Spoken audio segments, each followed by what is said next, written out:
Here's a technical football session that I do as a semi-professional player, trying to play professionally. Starting with a warm-up jog and dribble around the pitch, we'll speed this bad boy up. Jog and dribble are done, all that's left for the warm-up is to scare my girlfriend, who's also the camera lady. We do wall passing for a sec and then get into some wall volleys. And I've mentioned before that wall volleys have probably had the biggest impact on improving my technical ability as a footballer, so if you don't do them already, I would highly recommend that you do. They're just so good at improving that side-footed coordination and helping you feel so much more confident on match days. Make sure to do both left and right-footed. Also, don't be afraid to have fun in your training. Free play around as I do here, and I think this is actually the first time I've done this, which is pretty cool.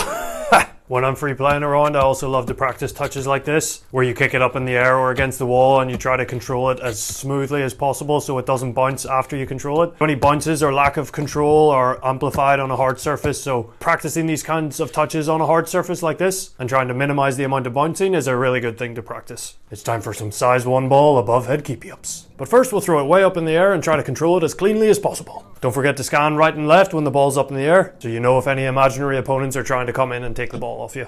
All practicing for a game. We've already worked on our side-footed coordination with wall volleys, but with these above-head keepy-ups, you're working on that coordination of the foot and practicing allowing the ball to hit your laces in the hard part of your foot, which will help you with a different kind of control in games and also striking the ball, and any time in a game where you're hitting the ball with that hard part of your foot. And believe me, I'm doing it all right here, but there's some days where I struggle to get 3 above-head keepy-ups in a row, and then there's other days I'm getting over 50 and 60 in a row, and it's just to highlight that, like with matches, there's going to be days where you're feeling better, you're feeling more coordinated, and it's not about beating yourself up if you're less coordinated or feeling worse on a certain day. It's about bringing your best even when you feel your worst. And so if I'm going to do that in matches, I've got to practice doing that in training. So even if I have days where I'm struggling to do it 3 or 4 keepy-ups in a row, it's about bringing that good attitude, bringing that effort, and that's how I'm going to improve consistently on a day-by-day basis, and that's how I'm going to play better in matches. So even if you are doing crap or feeling frustrated in your training, just bring that best when you feel your worst, and that's what's going to be best for you in the long term. Important friendly wave to my girlfriend, also known as the best camera lady in the world. Sports!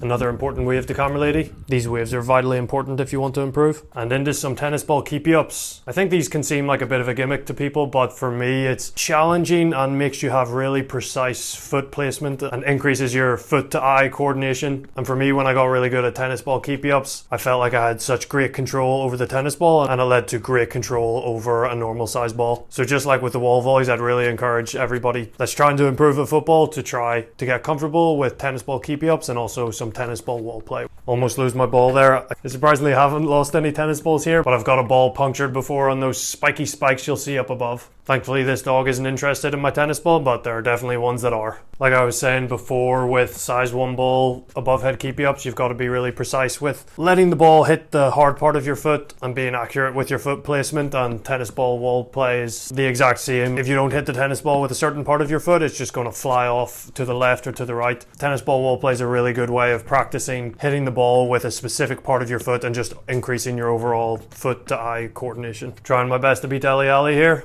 Still got a bit of work to go.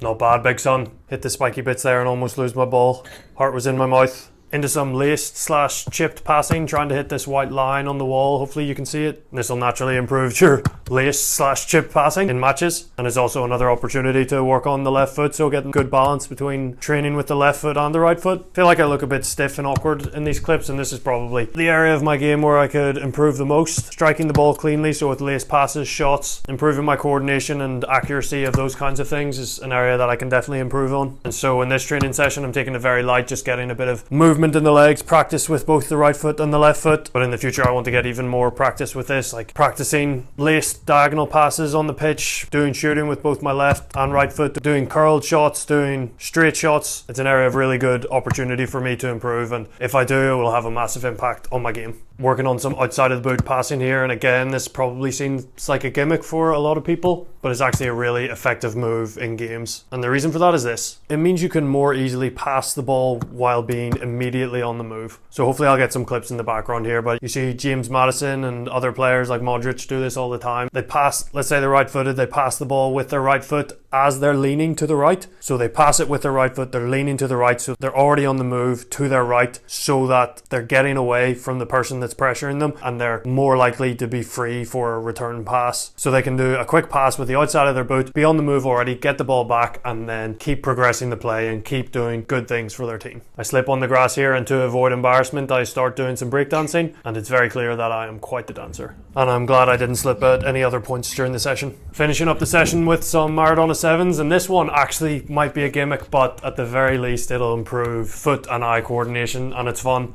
So why not do it? Shout out to these guys for cheering me on. Also saw this majestic wolf towards the end of the session. Majestic. My best impression of a seal. Kicking the ball high, getting those scans in, getting that clean control. Not bad, not bad. The OGs will remember this Thierry Henry, Yoga Benito clip. That's what I'm trying to do here. All just having fun, but also improving. Like, you're never going to do some of these things in a match, but it's still going to improve your overall foot-eye coordination and help you overall, especially if you're having fun. Like, if you're playing with the ball, having fun, improving, like, it's only going to benefit you in the long term. And so if you're not having fun in your training, I think you need to take a serious look at what you're doing, because training should be fun. And that's not to say that it shouldn't be hard. I think to improve as much as possible, your training should be both hard and fun. And to finish off the session in style, a final high kick into control. Make sure to get those scans right and left so you know if a defender's coming up behind you. Clean control into top bins, finish. Aish! And that's our squad. If you want to follow the journey as I try to realise my potential in football and play professionally while sharing the lessons I learned along the way, give us a follow.